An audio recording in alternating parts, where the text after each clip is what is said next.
I'm a dude playing a dude disguised as another dude.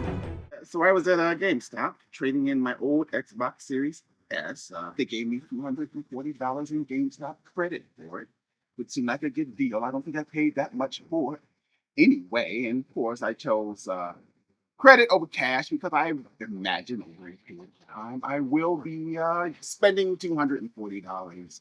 So I went to looking around the store a little bit, and I saw that they have this platinum edition, McFarlane Collector's Edition, Deadshot. Yeah, sure. Why not? Because this version of Deadshot, not particularly interested in, especially when got this guy. You know, this guy here. This is the DC Collectibles E52 Deadshot, who's going to be hard to beat, quite honestly. Yes, this guy here is fairly phenomenal. He's a fairly phenomenal looking action figure. But I am partial to these colors. So I said, if I'm going to get me a Deadshot with the potential on my villains shelf to replace this guy, which I don't know. I mean, like I said, this guy is going to be kind of tough to beat, you know, simply on aesthetics alone. But who knows? Maybe this guy has what it takes. We won't know till we cut this dude open. My apologies for the earlier audio issues. Batteries had to be changed on the microphone. Glad we caught it before we did this entire thing. But anyway, here goes old Floyd Lawton with all of his accessories.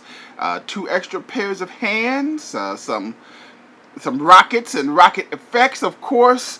His awesome DC stand, which you know is way better than the old McFarlane DC puck stand because it has DC in silver. And of course, our favorite accessory of all, the trading card. Ooh, that was a good one. But let's say we take a closer look at Floyd Lawton, better known as Deadshot.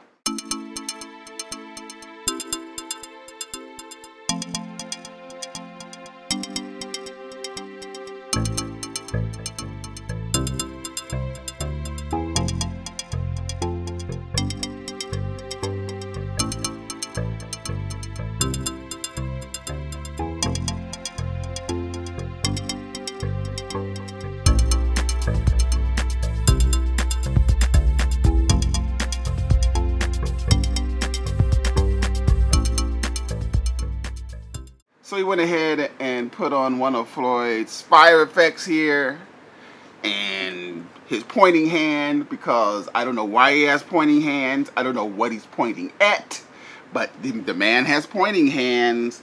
And if you want to put on another one of his blaster effects, we can do that. Simple enough. Just the blaster itself without the effect.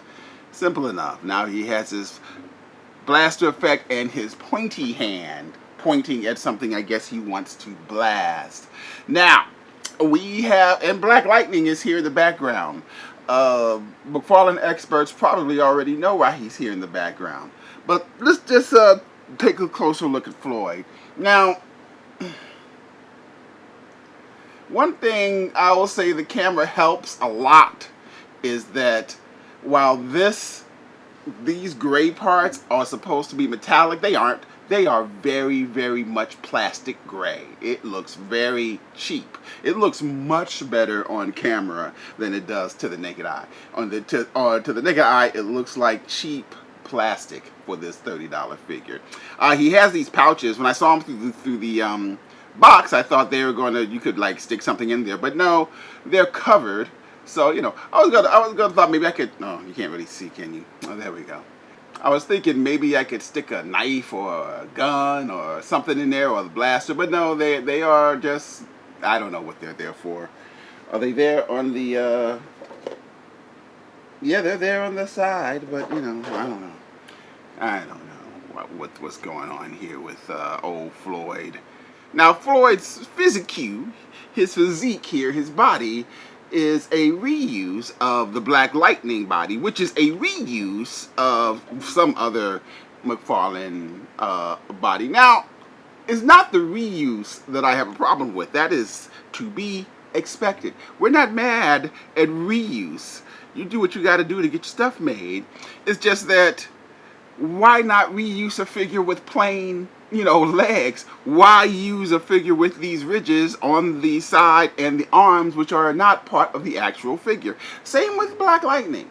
You know, very well could have used plain plain arms, plain legs, instead of this thing. I don't know why that choice was made on this $30 or $28 collector's edition, or free collector's edition if you take into context that I actually just paid store credit. I didn't pull any cash out of my pocket anyway.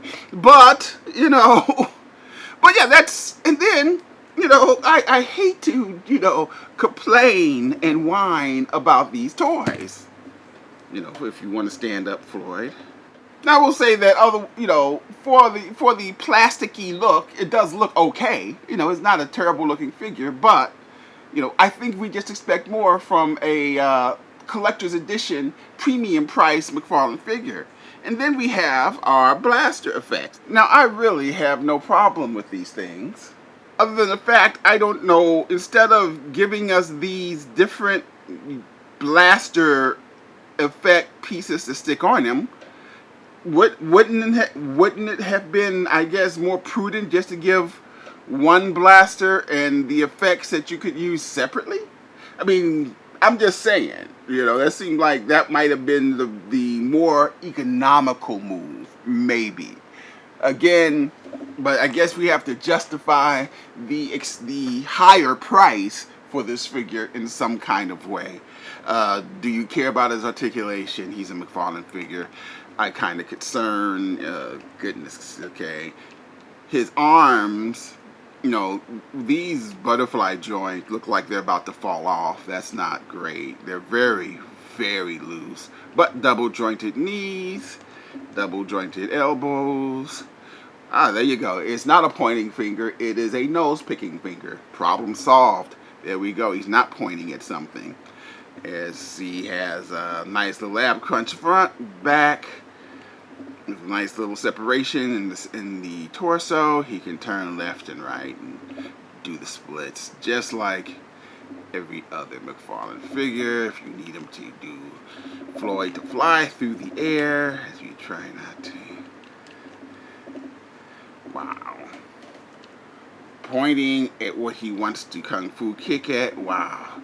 Giving his, pointing his rifle or his hand, his wrist rocket at it. You know, that looks good. Doesn't that look good? That does look good.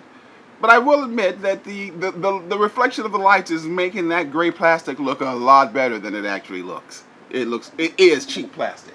I'll tell you that right now. And if you're wondering if a character named Deadshot that comes with trigger finger hands can actually hold a rifle and look good, there goes your answer. The answer is absolutely he can. Looks great for a character named Deadshot whose main power is shooting stuff, who didn't come with a rifle. Yeah, Deadshot looks really good holding that rifle, ready to do some assassinations, ready to take some people out. Boop! There he goes. And I just lost one of those. Come on, Deadshot. I would let you use a stand, but Black Lightning is using that stand at the moment, because he can't stand either, which I guess isn't surprising since you two are sharing a body. But a Deadshot holding a rifle. And here goes the platinum version of Deadshot. Yeah, he looks good, doesn't he? Well, yeah, this figure is a disappointment. Will he be replacing this guy? No, absolutely not. This figure here is a virtual work of art. Look at this thing. This figure, even though he's missing a rivet, is still, look at that. That is a, yes, his 12 points, I guess, of articulation are quite limited. But look at that body sculpt all the way from top to bottom. No, this guy will not be replacing him, you know, despite his premium collector's edition price. He is an okay figure. He looks kind of cheap. He has some quality issues in his upper body. He has some strange reuse we can't really justify. But just standing here like this, holding that gun, shooting that rocket, I would be hard pressed to say that doesn't look nice. That truly does look nice. but this is not a good figure. It is a average to below average figure, if at an above average price. I imagine the standard version is exactly the same with different colors, but that's just my opinion, you know. But yeah, it looks good, and it's possible that the standard version doesn't have some of the issues that this platinum edition has, but we won't be finding that out.